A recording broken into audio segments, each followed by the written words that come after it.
الحمد لله كفى وسلام على عباده الذين اصطفى. أما بعد فأعوذ بالله من الشيطان الرجيم. بسم الله الرحمن الرحيم. اليوم أكملت لكم دينكم وأتممت عليكم نعمتي ورضيت لكم الإسلام دينا. وقال تعالى: ألم تر إلى الذين يزعمون أنهم آمنوا بما أنزل إليك وما أنزل من قبلك يريدون أن يتحاكموا إلى الطاغوت وقد أمروا أن يكفروا به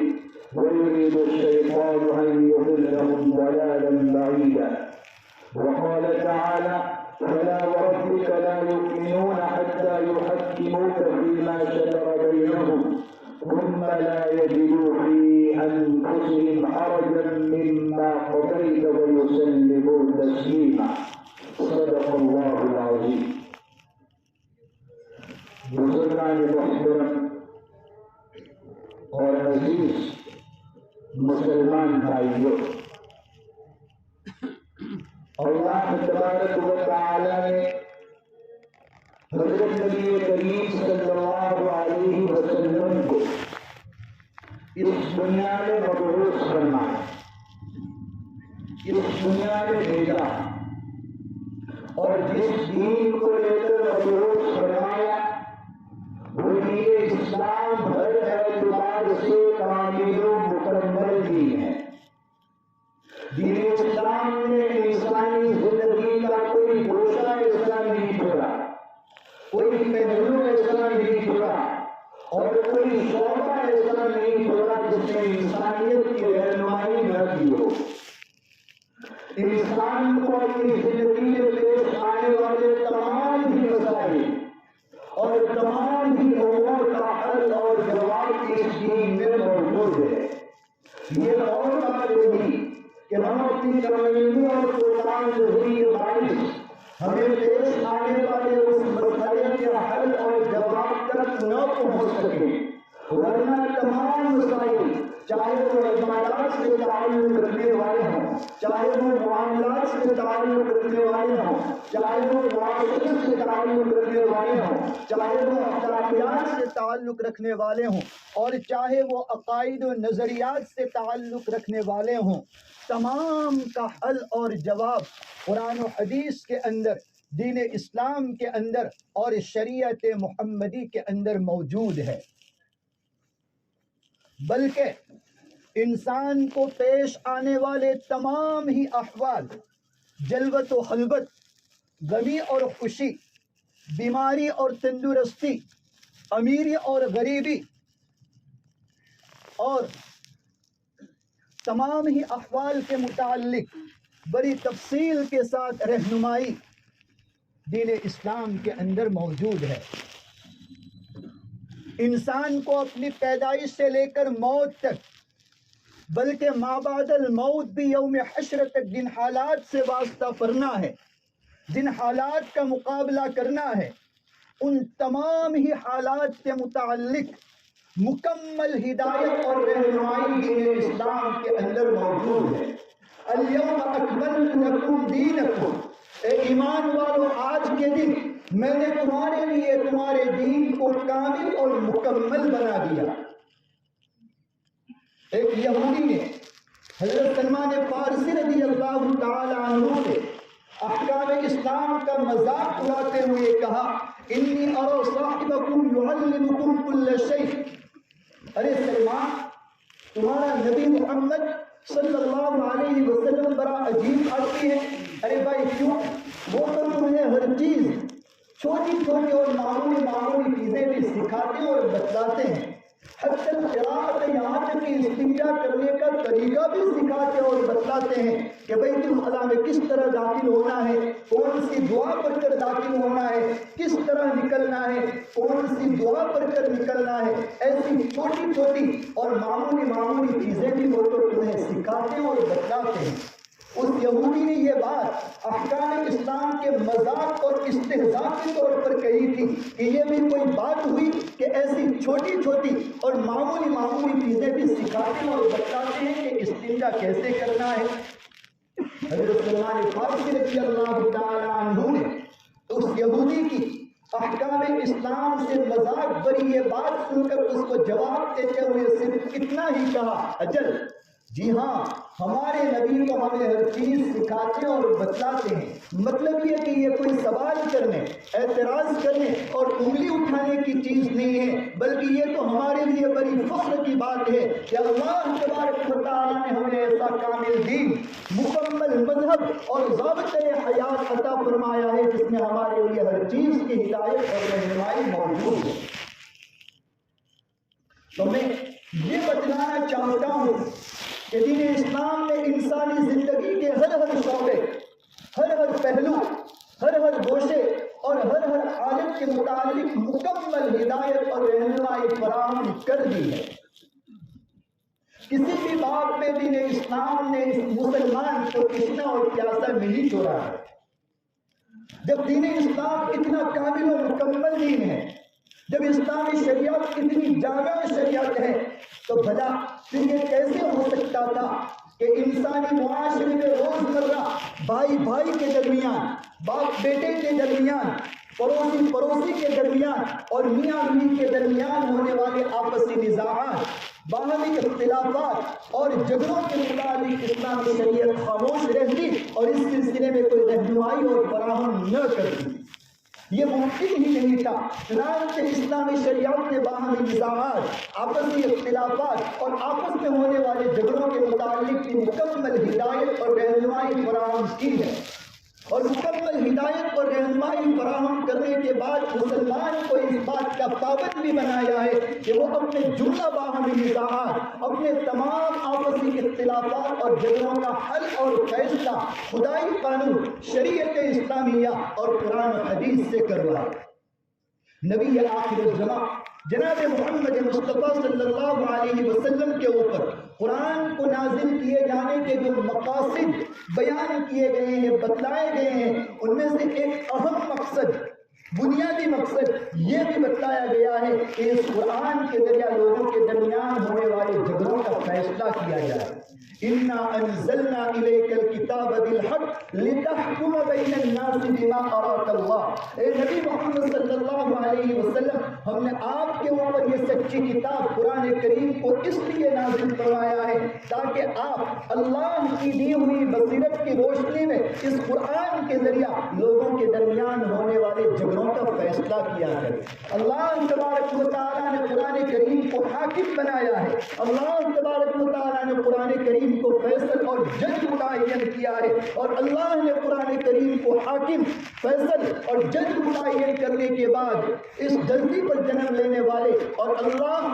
کی شریعت پر ایمان لانے والوں کو یہ حکم بھی سنا دیا، یا ایھا الذین آمنوا، کہ اے ایمان والو، انسانی زندگی کے تمام شعبے، عبادات، معاملات، معاشرت، اخلاقیات اور عقائد و نظریات اور انسان کو پیش آنے والی ہر حالت کے متعلق اسلامی شریعت نے مکمل ہدایت اور رہنمائی فراہم کر دی ہے۔ تو اب اطیعوا اللہ و اطیعوا الرسول، اپنے تمام مسائل میں اللہ کا کہا مانو، اللہ کے رسول کا کہا مانو۔ فَإِن تَنَازَعْتُمْ فِي شَيْءٍ، پھر اے ایمان والو، اگر کسی معاملے میں، اگر کسی بات میں تمہارے درمیان آپس میں کوئی نزاع ہو جائے، کوئی اختلاف ہو جائے، کوئی جھگڑا ہو جائے اور اس جھگڑے میں فیصلہ کروانے کی نوبت آئے، فَرُدُّوهُ إِلَى اللَّهِ وَالرَّسُولِ، تو تم اپنے اس جھگڑے کو، اپنے اس مقدمے کو لے جاؤ اللہ کے پاس اور اللہ کے رسول کے پاس۔ امام نووی رحمۃ اللہ علیہ فرماتے ہیں معناہ إِلَى الْكِتَابِ وَالسُّنَّةِ،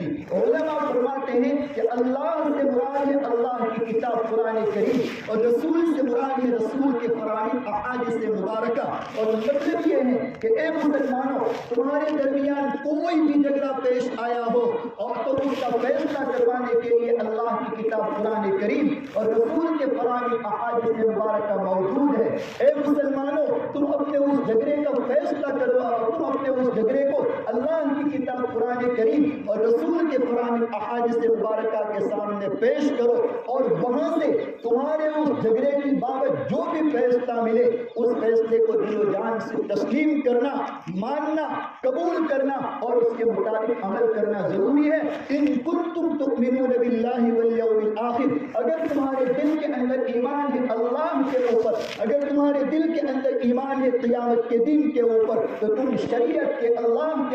کے رسول کے اس فیصلے کو ضرور مانو گے، ضرور تسلیم کرو گے اور ضرور اس کے مطابق عمل کرو گے۔ بزرگوں، قرآن کریم کے اندر کافروں اور کافر عدالتوں کے پاس اپنے مقدمات لے کر جانے پر بڑی سخت وعید سنائی گئی ہے۔ مدینہ منورہ میں ایک منافق نام تھا اس کا بشر، اس کا ایک یہودی کے ساتھ کسی معاملے میں جھگڑا ہو گیا اور دونوں ہی اپنے اس جھگڑے کا فیصلہ چاہتے تھے۔ چنانچہ یہودی نے کہا چلو محمد صلی اللہ علیہ وسلم کے پاس اور ان سے اپنے اس جھگڑے کا فیصلہ کرواتے ہیں، لیکن بشر منافق نے اس تجویز کو منظور نہ کیا اور اس نے کعب بن اشرف کے پاس جانے اور اس سے اپنے اس جھگڑے کا فیصلہ کروانے کی تجویز رکھی۔ کعب بن اشرف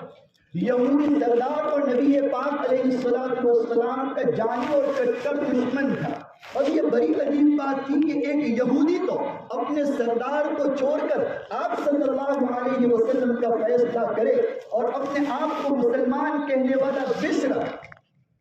آپ صلی اللہ علیہ وسلم کے بجائے یہودی سردار کعب بن اشرف کا فیصلہ اختیار کرے۔ لیکن راز اس میں یہ تھا کہ دونوں ہی کو اس بات کا یقین تھا کہ آپ صلی اللہ علیہ وسلم حق و انصاف کا فیصلہ کریں گے، اور اس معاملے میں یہودی حق پر تھا، اس لیے وہ اپنے سردار کے بجائے اسے نبی پاک علیہ السلام کے فیصلے پر زیادہ اعتماد تھا، زیادہ بھروسہ تھا، اور بشر منافق ناحق اور غلطی پر تھا۔ وہ جانتا تھا کہ نبی کریم صلی اللہ علیہ وسلم کا فیصلہ میرے خلاف ہوگا اگرچہ میں مسلمان کہا جاتا ہوں اور یہ یہودی ہے۔ خیر کچھ دنوں تک تو اسی پر دونوں کے درمیان بات اٹکی رہی۔ آخرکار دونوں ہی اس بات پر راضی ہو گئے کہ آپ صلی اللہ علیہ وسلم کے پاس جا کر آپ صلی اللہ علیہ وسلم سے ہی اپنے اس مقدمے کا، اپنے اس جھگڑے کا فیصلہ کرائیں۔ مقدمہ آپ صلی اللہ علیہ وسلم کے پاس پہنچا۔ آپ صلی اللہ علیہ وسلم نے اس مقدمے کی تحقیق کروائی، چھان بین کرائی، تو معلوم ہوا کہ حق یہودی کا ہے، حق یہودی کے لیے ثابت ہو گیا۔ اس لیے نبی پاک علیہ السلام نے اس معاملے میں، اس جھگڑے میں، اس یہودی کے حق میں، اس کے فیور میں اور بشر منافق کے خلاف فیصلہ سنا دیا، اپنا ججمنٹ کہہ دیا۔ جب یہ فیصلہ بشر منافق کے خلاف گیا تو اس نے نبی پاک علیہ السلام کے کیے ہوئے اس فیصلے کو ماننے سے انکار کر دیا اور ایک دوسرا راستہ نکالا۔ اس نے اپنے فریق مخالف یہودی کو کسی طرح اس بات کے اوپر راضی کر دیا کہ حضرت عمر بن الخطاب رضی اللہ تعالیٰ عنہ کے پاس جاتے ہیں، ان کے پاس یہ مقدمہ، یہ جھگڑا پیش کرتے ہیں اور ان سے فیصلہ کراتے ہیں۔ یہودی نے اس کو بھی منظور کر لیا۔ راز اس میں یہ تھا کہ بشر سمجھ رہا تھا کہ چونکہ عمر بن الخطاب رضی اللہ تعالیٰ عنہ کفار کے معاملے میں بڑے سخت ہیں، اس لیے اس یہودی کے خلاف اور میرے حق میں فیصلہ کر دیں۔ دونوں ہی فاروق اعظم کے پاس پہنچے۔ وہاں پہنچ کے ہی یہودی نے فاروق اعظم کے سامنے سارا ہی معاملہ، سارا ہی قصہ سنا دیا اور یہ بھی کہا کہ ہمارے اس جھگڑے کے اندر، ہمارے اس مقدمے کے اندر نبی پاک علیہ السلام نے میرے حق میں فیصلہ کر دیا ہے، لیکن میرے اس فریق مخالف کو آپ صلی اللہ علیہ وسلم کے کیے ہوئے اس فیصلے کے اوپر اطمینان اور تسلی نہیں ہے، اس لیے ہم اپنا مقدمہ لے کر آپ کے پاس حاضر ہوئے ہیں۔ فاروق اعظم نے بشر منافق سے پوچھا یہ جو کچھ کہہ رہا ہے وہ ٹھیک ہے؟ اس نے اقرار کر لیا۔ فاروق اعظم نے کہا ذرا ٹھہرو، ابھی میں آتا ہوں۔ گھر کے اندر تشریف لے گئے اور گھر میں سے جنگی تلوار لے کر باہر نکلے اور بشر منافق کا سر قلم کر دیا، اس کا کام تمام کر دیا، اس کو قتل کر دیا، ختم کر دیا اور فرمایا کہ جس کو نبی کریم صلی اللہ علیہ وسلم کا فیصلہ منظور نہ ہو اس کے لیے عمر کا یہی فیصلہ ہے۔ اس موقع پر اللہ تبارک و تعالیٰ تعالیٰ نے قرآن کریم کی یہ آیت نازل فرمائی، الم تر الی الذین، اے محمد صلی اللہ علیہ وسلم ذرا دیکھو تو صحیح ان لوگوں کو، یزعمون انہم آمنوا بما انزل الیک وما انزل من قبلک، جو ایک طرف تو اپنی زبان سے یہ دعویٰ کرتے ہیں کہ ان کا ایمان ہے قرآن کریم کے اوپر، ان کا ایمان ہے قرآن سے پہلے نازل ہونے والی آسمانی کتاب تورات وغیرہ کے اوپر، لیکن جب ان کے درمیان کسی معاملے میں کسی بات پہ اختلاف ہو جاتا ہے، نزاع ہو جاتا ہے، جھگڑا ہو جاتا ہے، اور اس جھگڑے کے اندر فیصلہ کروانے کا موقع آتا ہے، یریدون ان یتحاکموا الی الطاغوت، تو اس مقدمے کو شیطان اور شیطانی چیلوں کے پاس لے جانا چاہتے ہیں، وقد امروا ان یکفروا بہ، حالانکہ انہیں حکم یہ دیا گیا ہے کہ وہ شیطان اور شیطانی چیلوں کے فیصلے کو نہ مانیں، انکار کریں، کیوں؟ اس لیے کہ وَيُرِيدُ الشَّيْطَانُ أَن يُضِلَّهُمْ ضَلَالًا بَعِيدًا، یہ شیطان اور شیطانی چیلوں کی تو چاہت ہی یہی ہوتی ہے کہ وہ ایمان والوں کو سیدھے راستے سے بھٹکا کر گمراہی میں بہت دور تک لے جائے، گمراہی میں بہت دور تک پھینک دے۔ وَإِذَا قِيلَ لَهُمْ تَعَالَوْا إِلَىٰ مَا أَنزَلَ اللَّهُ وَإِلَى الرَّسُولِ، اور جب ان منافقین سے کہا جاتا ہے، ان کو دعوت دی جاتی ہے کہ آؤ اللہ کی کتاب قرآن کریم اور جناب محمد مصطفیٰ صلی اللہ علیہ وسلم کے پاس، اور ان سے اپنے درمیان ہونے والے جھگڑوں کا فیصلہ کراؤ، رأیت المنافقین یصدون عنک صدودا، تو اے محمد صلی اللہ علیہ وسلم اس وقت آپ منافقین کو دیکھیں گے کہ وہ آپ کے پاس فیصلہ کروانے سے کتراتے ہیں، اعراض کرتے ہیں، دور بھاگتے ہیں۔ وَإِذَا دُعُوا إِلَى اللَّهِ وَرَسُولِهِ لِيَحْكُمَ بَيْنَهُمْ، اور جب ان کو دعوت دی جاتی ہے، ان کو بلایا جاتا ہے کہ آؤ اللہ کے پاس، آؤ اللہ کے رسول کے پاس، لِيَحْكُمَ بَيْنَهُمْ، تاکہ اللہ کا رسول تمہارے درمیان ہونے والے جھگڑوں کا فیصلہ کرے، اِذَا فَرِيقٌ مِّنْهُمْ مُعْرِضُونَ، تبھی ان منافقین کی ایک جماعت، ان منافقین کا ایک گروہ آپ کے پاس آنے اور آپ سے اپنے جھگڑوں کا فیصلہ کروانے سے کتراتے ہیں، اعراض کرتے ہیں، دور بھاگتے ہیں۔ ہاں وَإِن يَكُن لَّهُمُ الْحَقُّ، اگر حق ان کا ہو اور ان کو لگتا ہے کہ قرآن و حدیث سے آپ صلی اللہ علیہ وسلم کے پاس اپنے جھگڑوں کا فیصلہ کروانے کی صورت میں ان کا نفع ہوگا، ان کا فائدہ ہوگا، یکتم الیہ مذعنین، تو وہ اللہ کے رسول صلی اللہ علیہ وسلم کے پاس اپنے جھگڑے کا فیصلہ کروانے کے لیے سر جھکاتے ہوئے چلے آتے ہیں۔ ان آیات کا صریح تقاضا یہ ہے، ان آیات کا صاف مطلب یہ ہے کہ مسلمانوں کے لیے قانون شریعت سے ٹکرانے والے مقدمات کو، دھیان سے سنیے، مسلمانوں کے لیے قانون شریعت سے، قرآن و حدیث سے ٹکرانے والے مقدمات کو غیر مسلم عدالتوں کے پاس لے جانا، یہ سراسر گمراہی ہے، معصیت ہے، اور ایسا گناہ ہے جس گناہ سے مسلمانوں کو منع کیا گیا ہے، روکا گیا ہے، اور یہ منافقانہ حرکت ہے۔ بزرگوں، اسلام چونکہ ابدی مذہب ہے، قیامت تک باقی رہنے والا مذہب ہے، اب نہ تو کوئی نیا نبی اس دنیا میں آنے والا ہے، نہ ہی کوئی نئی کتاب نازل ہونے والی ہے، اور نہ ہی کوئی نئی شریعت آنے والی ہے۔ اس لیے علماء نے لکھا ہے کہ آپ صلی اللہ علیہ وسلم کے اس دنیا سے تشریف لے جانے کے بعد آپ صلی اللہ علیہ وسلم جس شریعت کو چھوڑ کر گئے ہیں، اس شریعت کا فیصلہ بھی خود آپ صلی اللہ علیہ وسلم ہی کا فیصلہ۔ اس لیے قیامت تک ان آیات کا یہ حکم باقی رہے گا، قیامت تک ان آیات کا یہ حکم باقی رہے گا کہ جب تک اللہ کے رسول صلی اللہ علیہ وسلم اس دنیا میں اس روئے زمین پر موجود تھے، وہاں تک تو خود آپ صلی اللہ علیہ وسلم کی ذات گرامی سے ہی اپنے درمیان ہونے والے جھگڑوں کا فیصلہ کروایا جائے، لیکن آپ صلی اللہ علیہ وسلم کے اس دنیا سے پردہ فرما جانے کے بعد، اس دنیا سے چلے جانے کے بعد، آپ صلی اللہ علیہ وسلم کی چھوڑی ہوئی شریعت سے اپنے درمیان ہونے والے جھگڑوں کا فیصلہ کروایا جائے۔ آپ صلی اللہ علیہ وسلم کی چھوڑی ہوئی شریعت سے اپنے جھگڑوں کا فیصلہ کروانا ایسا ہی ہے جیسا کہ خود آپ صلی اللہ علیہ وسلم کی ذات گرامی سے روبرو فیصلہ کروا۔ الحمدللہ ہمارے یہاں بھی بعض جگہوں پر جو دارالقضاء کا نظام چلتا ہے، دارالقضاء میں جھگڑوں کے جو فیصلے ہوتے ہیں، وہ فیصلے جو قرآن و حدیث کی روشنی میں، شریعت محمدی کی روشنی میں کیے جاتے ہیں، تو ان دارالقضاء میں جا کر اپنے جھگڑوں کا فیصلہ کروانا، اپنے باہمی نزاعات کو حل کروانا ایسا ہی ہے جیسا کہ نبی کریم صلی اللہ علیہ وسلم کی ذات گرامی سے روبرو فیصلہ کروانا۔ آج بھی ہم مسلمانوں کا یہ فریضہ ہے کہ اگر دو مسلمانوں کے درمیان کسی معاملے میں نزاع ہو جائے، کسی بات پہ اختلاف اور جھگڑا ہو جائے، خاص کر کے وہ مسائل جو مسلمانوں کے آئینی، گھریلو، خانگی اور پرسنل مسائل ہیں، جیسے نکاح کا کوئی مسئلہ ہو یا طلاق دی ہوئی عورت کو نان و نفقہ،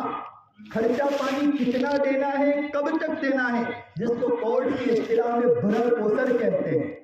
یا میاں بیوی کے درمیان طلاق ہونے کی صورت میں بچوں کا حق حضانت، بچوں کا حق پرورش، جس کو کورٹ کی زبان میں بچوں کی کسٹڈی کہتے ہیں، کس کو ملے گی، یہ اور ان جیسے وہ تمام مسائل جو مسلمانوں کے آئینی اور خانگی مسائل ہیں، ان مسائل میں اگر دو مسلمانوں کے درمیان کوئی نزاع ہو جائے، کوئی اختلاف اور جھگڑا ہو جائے، تو ان دو مسلمانوں کے اوپر یہ فرض ہے، یہ ضروری ہے کہ وہ اپنے اس جھگڑے کو شریعت پر پیش کریں، وہ اپنے اس مقدمے کو دارالقضاء میں لے جائیں اور وہاں سے شریعت کا جو فیصلہ ملے اس فیصلے کو دل و جان سے تسلیم کر لے، اور شریعت کے اس فیصلے کے سلسلے میں دل میں ذرہ برابر بھی تنگی اور ناراضگی محسوس نہ کرے۔ اگر شریعت کے اس فیصلے کے متعلق دل میں ذرہ برابر بھی تنگی محسوس کی یا ناراضگی کا اظہار کیا تو قرآن کہتا ہے کہ ایسا شخص مومن کہے جانے کے قابل نہیں ہے۔ فرمان خداوندی ہے وَمَا كَانَ لِمُؤْمِنٍ وَلَا مُؤْمِنَةٍ إِذَا قَضَى اللَّهُ وَرَسُولُهُ أَمْرًا أَن يَكُونَ لَهُمُ الْخِيَرَةُ مِنْ أَمْرِهِمْ۔ کسی بھی معاملے میں اللہ اور اللہ کے رسول کا فیصلہ آ جاوے، کسی بھی معاملے میں قرآن و حدیث کا فیصلہ آ جاوے، قانون شریعت کا ججمنٹ آ جاوے، تو اس کے بعد کسی بھی ایمان والے مرد اور کسی بھی ایمان والے عورت کے لیے قرآن و حدیث کے اس فیصلے کو نہ ماننے کا اختیار، قانون شریعت کے اس ججمنٹ کو تسلیم نہ کرنے کا ایک آپشن باقی ہی نہیں رہتا ہے، بلکہ شریعت کے اس فیصلے کو ماننا، دل و جان سے تسلیم کرنا ضروری اور فرض ہو جاتا ہے۔ اگر نہیں مانا، انکار کر دیا شریعت کے اس فیصلے کا،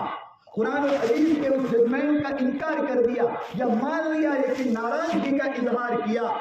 تو ایسے شخص کے متعلق قرآن کا فیصلہ سن لیجیے فَلَا وَرَبِّكَ لَا يُؤْمِنُونَ، فَلَا وَرَبِّكَ لَا يُؤْمِنُونَ۔ اے محمد صلی اللہ علیہ وسلم، آپ کے پروردگار کی قسم، وہ لوگ مومن ہو ہی نہیں سکتے ہیں، لا یؤمنون، وہ لوگ مومن ہو ہی نہیں سکتے ہیں، حتیٰ یحکموک فیما شجر بینہم، یہاں تک کہ وہ اپنے آپسی جھگڑوں میں، باہمی نزاعات میں آپ سے اور آپ کی چھوڑی ہوئی شریعت سے فیصلہ نہ کرائیں، ثم لا یجدوا فی انفسہم حرجا مما قضیت،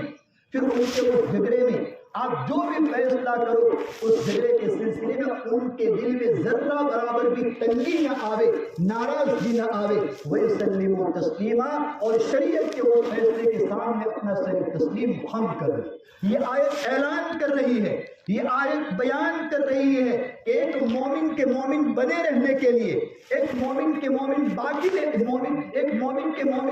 رہنے کے لیے یہ ضروری ہے کہ اولاً تو اپنے آپسی اختلافات کا، باہمی جھگڑوں کا فیصلہ شریعت محمدی سے کرائے، آپ صلی اللہ علیہ وسلم اور آپ صلی اللہ علیہ وسلم کی چھوڑی ہوئی شریعت سے کرائیں، اور پھر شریعت کی طرف سے جو بھی فیصلہ ملے اس فیصلے کو دل و جان سے تسلیم کر لے اور دل میں ذرہ برابر بھی ناراضگی کو جگہ نہ دے۔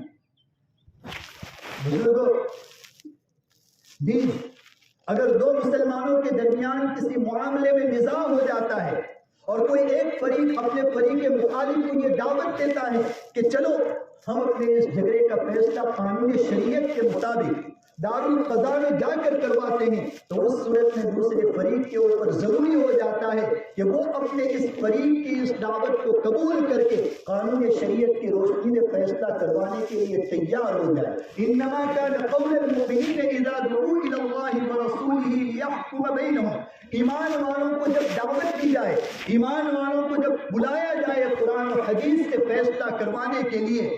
تو اس وقت ایک مومن کے ایمان کا تقاضا یہ ہوتا ہے، ایک مومن کے ایمان کا تقاضا یہ ہوتا ہے ان یقولوا، کہ وہ جواب میں کہے سمعنا، ہم نے سن لیا، واطعنا، اور ہم نے آپ کی بات کو مان لیا، ہم بھی قانون شریعت کی روشنی میں فیصلہ کروانے کے لیے تیار ہیں۔ اگر فریق مخالف شریعت کو حاکم بنانے کے بجائے، شریعت کو فیصل اور جج بنانے کے بجائے غیر مسلم عدالت میں اپنا مقدمہ لے جانے پر مصر رہتا ہے، تو یہ قانون شریعت کے مقابلے میں دوسروں کے بنائے ہوئے قانون کو اپنے اوپر ترجیح دینا ہوگا، اور ایسا کرنا دوسروں کے بنائے ہوئے قانون کو قانون شریعت کے اوپر ترجیح دینا یہ منافقانہ عمل ہے، یہ منافقانہ حرکت ہے، اس سے ایمان والوں کو بچنے کی بہت ضرورت ہے۔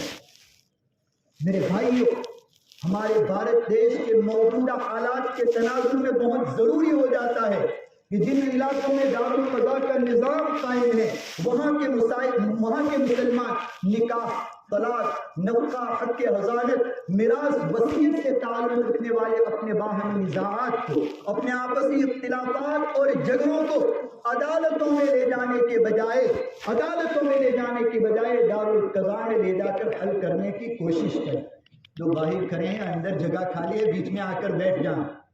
جو باہر کھڑے ہیں اندر آ کر صفوں کے بیچ میں بیٹھ جائیں، بعد میں تکلیف ہوتی ہے۔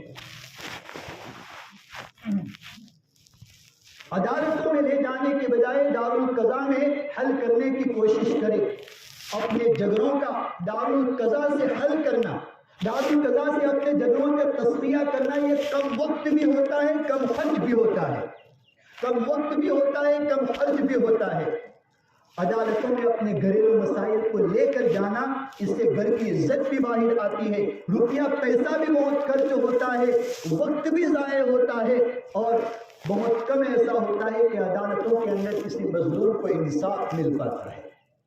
بہت کم ہوتا ہے کہ عدالتوں کے اندر کوئی مظلوم جاتا ہے تو اس کو انصاف مل پاتا ہے۔ اگر آپ اپنا مقدمہ عدالت میں لے گئے، وہاں سے آپ کو کامیابی مل گئی، آپ جیت گئے، تو یہاں کی عدالت میں آپ کو کامیابی مل گئی، اللہ کی عدالت میں آپ ناکام ہو۔ اس لیے کہ عدالتوں کے بہت سے قانون شریعت کے خلاف ہوتے ہیں،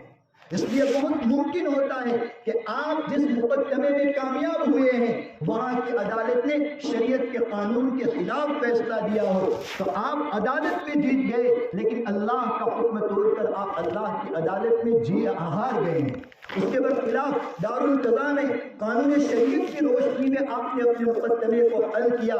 تو آپ جیت گئے، تو نور علی نور۔ یہاں کی عدالت میں بھی آپ کو کامیابی مل گئی، اللہ کی عدالت میں بھی آپ کو کامیابی مل گئی۔ لیکن اگر یہاں ہار بھی گئے، دارالقضاء میں جا کر اپنا مقدمہ ہار گئے، آپ کو ناکامی ملے، تو یہاں کی عدالت میں، دنیا کی عدالت میں آپ کو کامیابی نہیں ملی، اللہ کی عدالت میں آپ کامیاب ہیں۔ اس لیے کہ اللہ کا حکم تھا کہ اپنے نزاعات کو، اپنے آپسی اختلافات کو میری شریعت کی روشنی میں حل کراؤ۔ آپ نے اللہ کے اس حکم پر عمل کیا، اللہ کی عدالت میں آپ کو کامیابی ملی۔ ایک بڑا سوال شاید آپ کے دل میں گردش کر رہا ہوگا، آپ کہیں کہ ٹھیک ہے، ہماری سمجھ میں آ گیا کہ ہمیں اپنے گھریلو مسائل، آئینی، خانگی، سماجی مسائل، نکاح کا مسئلہ ہو، طلاق دی ہوئی عورت کے نان و نفقہ کا بھرن پوشن کا مسئلہ ہو، میاں بیوی کے درمیان طلاق ہو جانے کی صورت میں بچوں کا حق کے پرورش اور کسٹڈی کا مسئلہ ہو، وصیت کا کوئی مسئلہ ہو، اور میراث سے تعلق رکھنے والے باہمی نزاعات کو،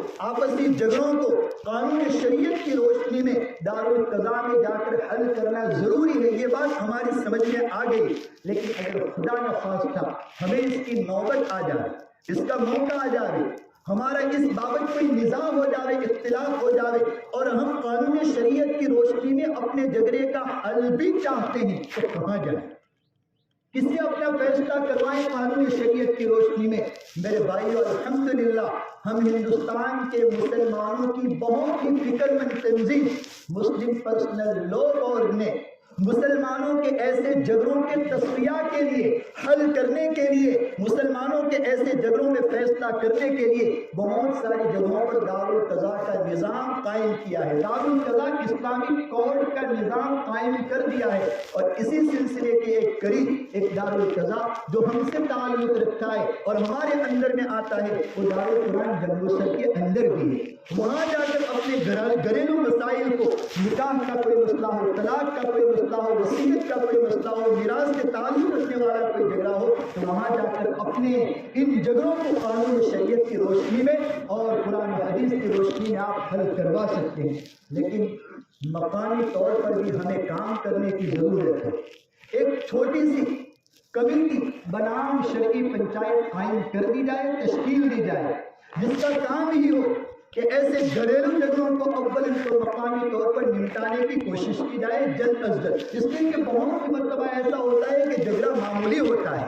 جھگڑا معمول، لیکن اس پر جلدی نمٹایا نہیں جاتا ہے تو وہ جھگڑا ایک بڑی صورت اختیار کر لیتا ہے کہ اس جھگڑے کو نمٹانا مشکل ہو جاتا ہے۔ تو ایسی کمیٹی تشکیل دی جائے گی تو یہ کمیٹی اصلاح معاشرے میں بھی ایک بڑا رول اور کردار ادا کر سکتی ہے، اور ایسی کمیٹی تشکیل دینے کے بعد مسلم عوام کو اس سے بیدار کیا جائے، ان کی تشکیل کی جائے، ان کو دعوت کی جائے کہ اپنے جھگڑوں کو عدالتوں میں لے جانے کے بجائے ایسی شرعی پنچایت میں اور دارالقضاء میں آ کر قانون شریعت کی روشنی میں حل کرنے کی کوشش کرے۔ یہ ایک چھوٹا سا تاجر ہوتا ہے، وہ بھی اشتہار کرتا ہے، 24 گھنٹے اپنی تجارت کا، اپنی سیلنگ کا اشتہار کرتا ہے، تو دارالقضاء قائم کر کے، شرعی پنچایت قائم کر کے اس کی اہمیت لوگوں کو بتلانا، اس کی افادیت سے لوگوں کو روشناس کرانا اور اس کی طرف لوگوں کو راغب کرنا، اس کی طرف لوگوں کو رغبت دلانا، یہ بھی بہت ضروری ہے۔ اللہ تبارک و تعالیٰ سے دعا کریں کہ اللہ تبارک و تعالیٰ ہمیں اپنے پہلے تو جھگڑوں سے بچائے، آپسی اختلافات سے بچائے، لیکن یہ کبھی کبھار ہو جاتا ہے، اگر نظام ہو جائے، اختلاف ہو جائے تو اللہ سے دعا کریں کہ ہمیں اپنے جھگڑوں کو قانون شریعت کی روشنی میں حل کرنے کی توفیق عطا فرمائے۔ وآخر دعوانا ان الحمد للہ رب العالمین۔ نماز